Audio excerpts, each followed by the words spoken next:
Saudara, jelang sidang peninjauan kembali, Lembaga Perlindungan Saksi dan Korban atau LPSK menggelar tes kejiwaan terhadap eks terpidana kasus pembunuhan Vina Sakatatal. Kuasa hukum Titin Priyalianti menyebut pemeriksaan dan pendampingan psikologi ini untuk memastikan emosi Sakatatal dalam kondisi baik. Pasalnya, sidang peninjauan kembali yang diajukan Saka bersama tim kuasa hukumnya akan lebih banyak menghadirkan Saka. Pemeriksaan psikologi yang akan dilakukan LPSK akan berlangsung pada hari ini di Bandung. Kesaksian dari Sakatatal. Kita PK kami mengajukan, karena Sakatatal kan pernah mengajukan LPSK, memohon perlindungan sebagai saksi dan korban. Kemudian LPSK sudah beberapa kali melakukan wawancara dengan Sakatatal dan sekarang mendapat undangan untuk pemeriksaan tes psikologi.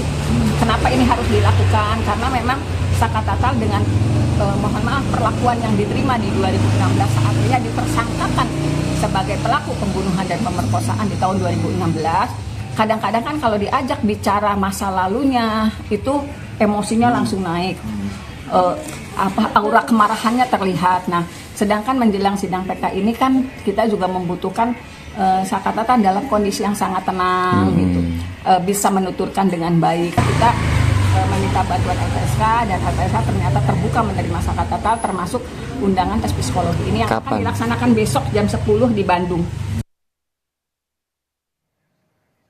Untuk mengetahui perkembangan kasus pembunuhan Vina dan Eki, kita sapa dua jurnalis Kompas TV, ada Dian Silitonga di Bareskrim Polri dan Muhammad Syahri Romdon di Cirebon, Jawa Barat.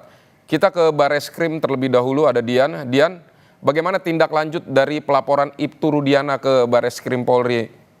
Apa harapan dari para terpidana kasus Vina? Vidi, kemungkinan kalau hari ini berkas laporan polisi terkait dengan Ibtu Rudiana masih ada di Biro Operasi Sentra Pelayanan Kepolisian Terpadu atau SPKT, karena baru saja kemarin Dirtipidum Bareskrim Polri Brigjen Juhandani menyampaikan bahwa Direktorat Tindak Pidana Umum Bareskrim Polri belum menerima berkas laporan terkait dengan Ibtu Rudiana. Tapi kalau laporan ini ditangani secara cepat, mestinya hari ini laporan tersebut sudah diterima oleh Ditipidum Bareskrim Mabes Polri. Kalau nantinya laporan betul sudah diterima oleh bagian tindak pidana umum Bareskrim Polri, tentu penyidik nanti akan langsung mempelajari atau menganalisis laporan tersebut. Apakah betul ada unsur pidananya atau tidak.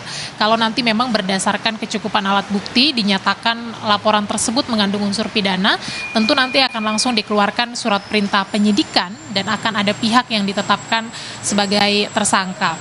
Nah, karena yang dilaporkan ini merupakan anggota aktif Polri, tentu nanti akan ada prosedur berbeda yang akan dilakukan oleh pihak kepolisian. Kita tahu dalam hal ini Ibtu Rudiana dilaporkan setidaknya terkait dugaan adanya ketidakprofesionalan saat penyidikan awal kasus pembunuhan Vina dan Eki pada 2016 silam. Diduga atau pihak terpidana pembunuhan Eki dan Vina ini menduga bahwa Ibtu Rudiana memberikan keterangan palsu pada proses penyidikan awal, kemudian juga melakukan kekerasan berupa penganiayaan dan juga penyiksaan terhadap para terpidana untuk mengaku berperan sebagai tersangka dalam pembunuhan kasus Vina dan Eki. Nah, nantinya kalau laporan ini diproses kemudian sampai kepada penyidikan, tentu ini akan melibatkan Divisi Propam Polri, Vidi, kemudian juga tentu saja akan melibatkan Inspektorat Pengawasan Umum Kepolisian Republik Indonesia atau ITWASUM, dan nampaknya memang polisi sudah ke arah sana, karena kalau kita ingat berdasarkan pernyataan Kapolri Jenderal Listio Sigit Prabowo beberapa waktu yang lalu bahwa penanganan kasus pembunuhan Vina dan Eki ini sudah ditindaklanjuti dengan menerjunkan Divpropam dan juga Itwasum Polri. Itu juga disampaikan oleh Kabareskrim Polri, Komjen Wahyu Widada, yang juga menyampaikan bahwa saat ini pihaknya atau Bareskrim Mabes Polri tengah mengkaji penanganan kasus yang dilakukan oleh penyidik Polda Jabar dalam penanganan kasus pembunuhan Vina dan Eki.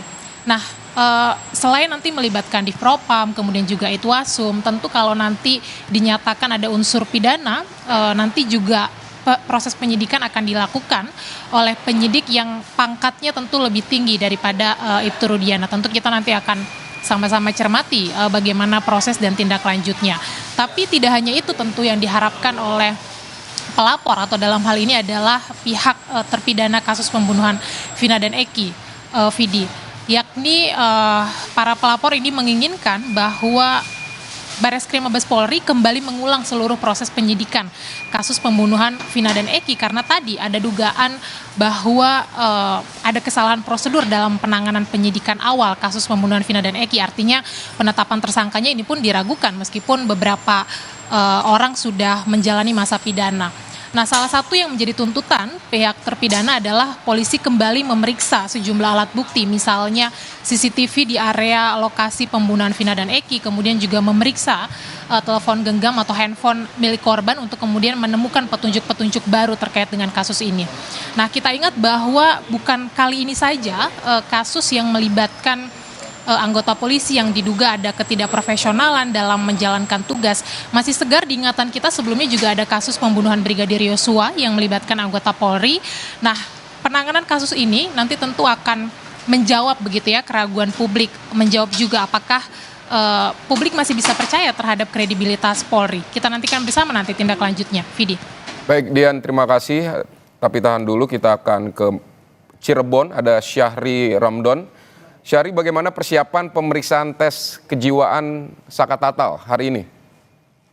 Ya, baik Vidi di studio dan juga saudara, selamat siang. Memang hari ini Saka Tatal melakukan menjalani pemeriksaan tes kejiwaan yang dilakukan oleh LPSK, Lembaga Perlindungan Saksi dan Korban, yang berlangsung di Bandung, salah satu hotel di Bandung. Titin sebagai kuasa hukum dari Saka Tatal telah mendapatkan surat panggilan tersebut kemarin. Dan pagi tadi, Saka Tatal bersama Titin dan juga kakaknya Jaka itu berangkat dari Cirebon menuju Bandung. Dan saat ini sedang berlangsung. Pemeriksaan tes psikologi untuk Saka Tatal itu dimaksudkan untuk lebih menguatkan Saka Tatal menjelang sidang peninjauan kembali pada Rabu 24 Juli mendatang. Mengapa demikian? Karena Saka Tatal beberapa kali ketika ditanya hal yang terjadi di tahun 2016 lalu, utamanya soal pengakuan intimidasi yang dialami dan cerita itu harus diulang lagi, maka emosi, aura kemarahan Saka Tatal kembali tertampak dan itu perlu diminimalisasi karena akan menghadapi majelis hakim pada saat sidang PK Rabu mendatang. Vidi. Baik, persiapan jelang sidang peninjauan kembali yang bakal digelar tanggal 24 pekan depan itu seperti apa? Saka Tatal bersama tim kuasa hukum baik yang di Cirebon maupun di beberapa daerah sudah menyiapkan banyak bukti, saksi dan juga ahli untuk menjalani sidang pertama pada Rabu 24 Juli mendatang. Titin, kuasa hukum Saka Tatal, menyampaikan kepada kami dimungkinkan di hari Rabu mendatang agenda pertama adalah pembacaan memori PK. Artinya tim kuasa hukum akan memberikan seluruh pernyataan, bukti, 4 novum yang akan disediakan dan juga beberapa keterangan-keterangan yang akan mendukung jalannya atau pengajuan PK yang sedang mereka lakukan. Tidak hanya itu, mereka juga akan menghadirkan 4 orang saksi dan bisa jadi lebih karena mereka masih terus melakukan beberapa persiapan-persiapan. Beberapa di antaranya ahli yang akan dihadirkan adalah Reza Indragiri sebagai digital forensik, kemudian juga ada mantan atau ex Wakapolri Ugroseno, kemudian ada juga ex Kabareskrim Susno Duaji dan beberapa pakar hukum lainnya.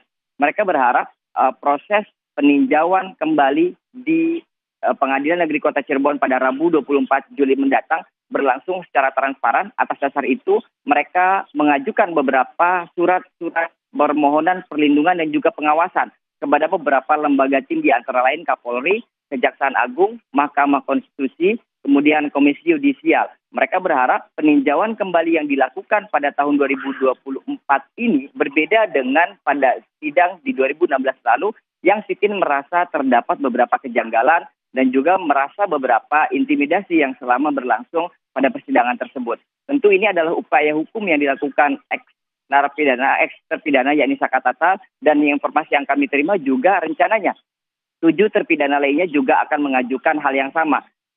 dan sambil melakukan beberapa pelaporan utamanya terhadap Ibtu Rudiana ke Bareskrim Mabes Polri. Sidi.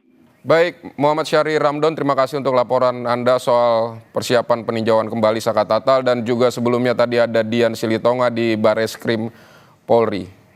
Terima kasih.